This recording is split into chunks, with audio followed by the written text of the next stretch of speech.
Hey everybody out there, my name is Dragnix, and this is a Druid's Duel. It's $7.49, it's 25% off during its sale period. However, it's part of the Humble Bundle weekly pack this week, and it's in the second tier. You pay $6 or more, and you get a bunch of games, including Oscura Last Light, which I highlighted on the channel. But this is an interesting strategy game. It's a very basic game. It's a simple game on the surface.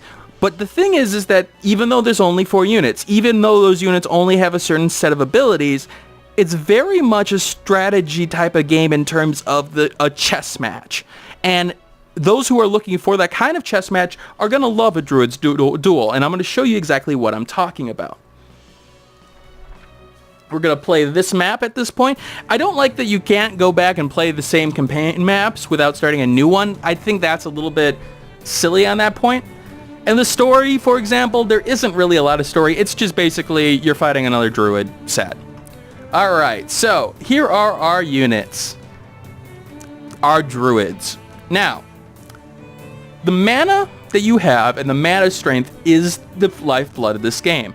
The idea here is that mana is used when either using specific actions or summoning new units. Well, how do you get mana? Well, you get mana off the land. You notice that I'm controlling these land spots here.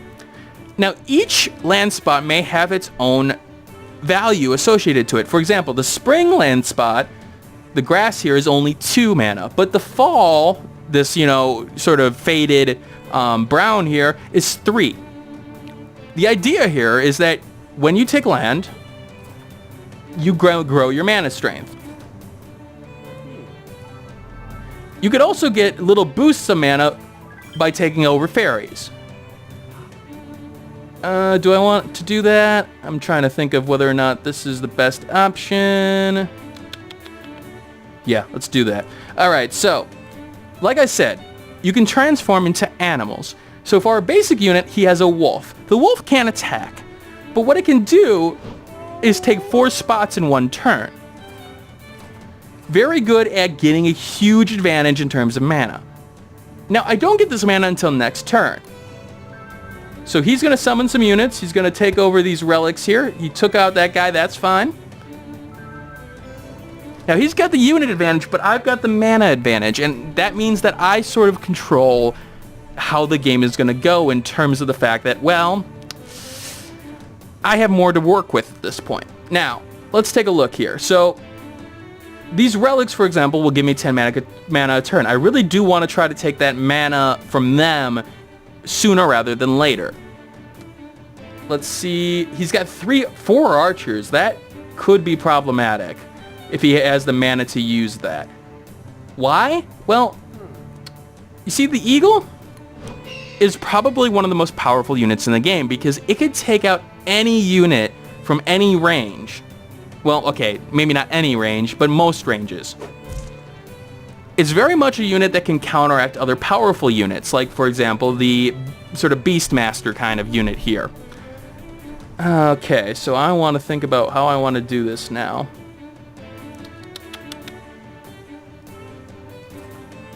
Get some more mana for me. I am going to summon my... No, do I want to do that?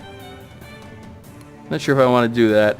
I'm just thinking here, there's a lot of strategy, like I said, in this game, and it's really hard to understand. See, the problem is that if I summon stronger units, he's got so many archers that he can use to take them. Even though he only has 30 mana strength, and he would have to use 10 of it, the fact is if he uses it right, he could really hurt me in terms of the overall gameplay. So I'm actually going to go with some smaller units to try to get some more land, and I'm going to place 1 archer on the field as well.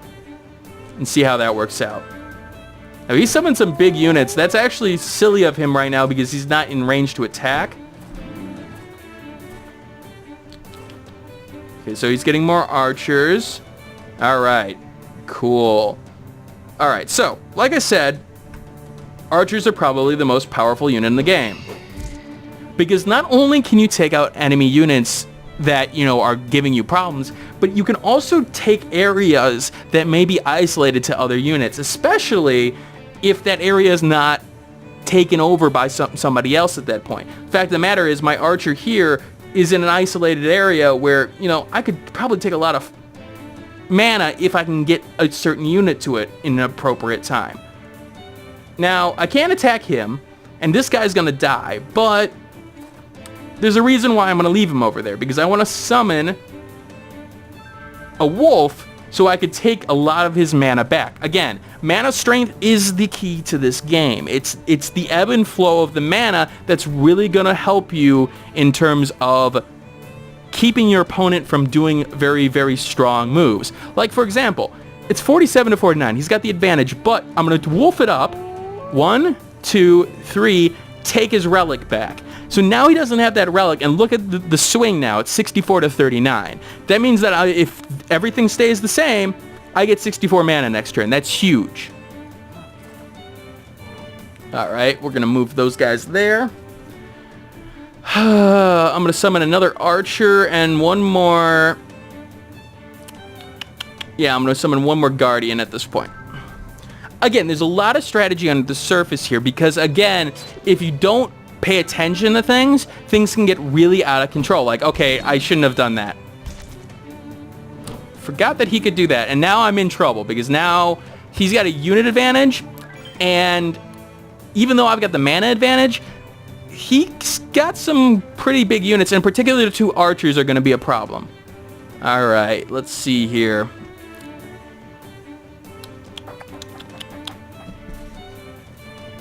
Let us...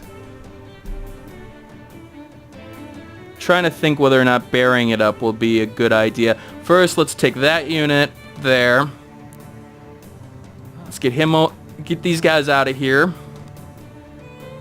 I may want to try to overflow them with just resources at this point, but I need to get some of this land in order to do that. All right, archer. See, I don't know what I want to do here. And this should be indicating how well of a strategy game this is. Again, when I talk about chess match, I talk about the fact that, yeah, it is a chess match.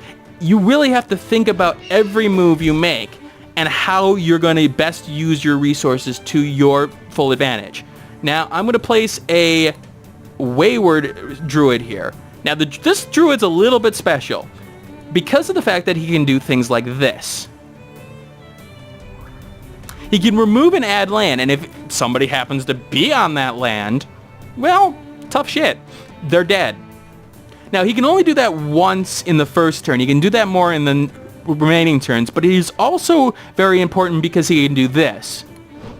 He can turtle. So this guy won't be able to kill him. The bear will be able to kill him, but no one else. So now I've got a guy here who should be able to take over areas in a very methodical manner and then stop and to like hold himself and be like, okay, you can't get me now. The thing is that even archers won't be able to deal with him.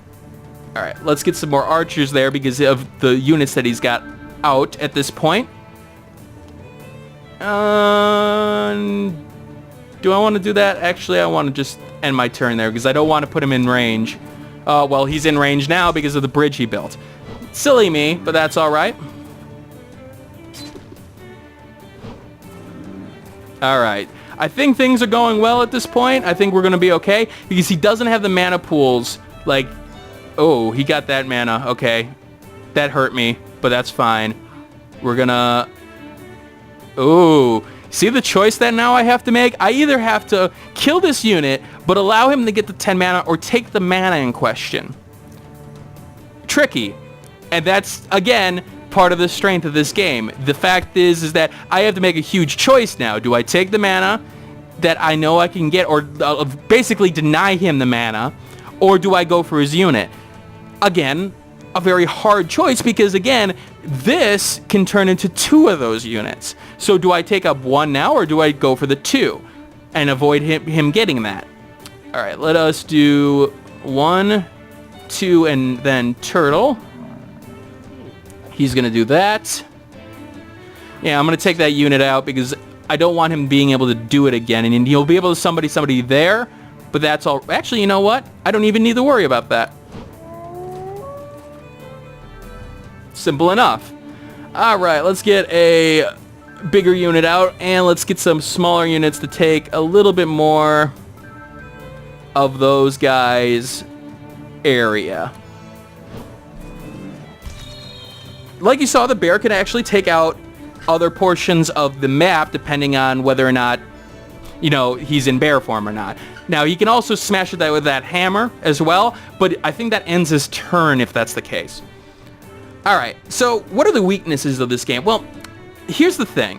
One thing I would like to see is the ability to see the range on units. Like, I can see the range on this guy, but it's really hard to understand, like, with, like, especially this guy who can do this, what his abilities will allow him in terms of his range of the enemy units. That's something that would be appreciated because of the fact that it's just hard to see at times whether or not a unit is safe or not. Alright, let us change over here. Let's smash him with a hammer. Let's take that and turtle up. There we go. 1, 2, 3, 4. Get some of that mana of his back. You're not going anywhere with that archer. You're gonna go and take that. Again, why I say archers are the most powerful units of the game, because even when you have areas like this, the fact is that if you get that overwhelming mana pool, you could just start taking out areas rather quickly. And that, I feel like, is almost overpowered to a sense. There is something about the archers where I think there needs to be another weakness to it, because it seems like archers can really turn the tide of battle, even though they're weak when it comes to a one-on-one battle. If you get up and rush them, they're gonna go down. Okay, let's build a bridge, and let's build one more archer unit just for shits and grins. And this is gonna be... He's pretty much in a bad situation right now. He doesn't have a lot of mana to work with. I have a huge, overwhelming mana pool to work with, and it's going to get even bigger with that. Let's do that. Let's take you out.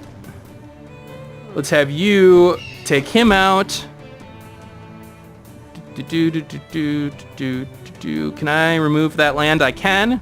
Now, that removes the mana from the field as well, as you saw there, so keep that in mind. The thing is that you can also build land with this guy, but I'm going to turtle with him because of the fact that the archer's out there. I don't want him taking out that unit, even though that archer is by himself at this point. Let's build some units to try to take those land back at this point, because that's basically the only thing he can really do at this point is try to keep the land from me. Now, even if all of his units go down in one turn, that's alright if he still has land to work with to build on. But, obviously, with less land means less mana means, well, problems. Alright. I also feel like this game, in terms of learning tools, in particular some of the stronger units, I feel like it could have done better with some of that, because of the fact that it really comes down to, like, understanding the strength of the druid, the overall way-bearing druid, for example. The fact that he can remove land and the range in which it can happen, it's something that you learn with just doing rather than the game sort of teaching you some of the more better strategies at this point. Now, if you do like those kind of strategies in terms of the gameplay and sort of like learning on the fly, then I would say, yeah, this is definitely a game for you. And overall, I think it's a great strategy game in terms of just a simplistic nature. Again, like I said, this is very much a chess match type of game. And especially against a human opponent, it would be very, very hard for me not to recommend, because it's got so many elements that are very simple but very smart. I know he was going to do that, but that's alright, because, again, he had to waste a bunch of mana on that at this point, and, well, he's just overwhelmed at this point. He doesn't really have a lot he can do, because I basically backed him into a corner. Now, I will say, in that sense, when it comes down to sort of the ebb and flow in battle, once a certain point is reached in battle, it feels like it's more so inevitable that a person's going to lose. And you have to keep that in mind, because it's one of those things where it feels like you're just sort of playing out the rest of the turns. You know what the outcome is going to be, but you're doing it anyway. And I do think the weakest part of the game is that, because you're just sort of waiting for things to happen, waiting for things to end, rather than, sort of capping off the game in question. All right, this should be finishing up here rather shortly, because he does not have anything left.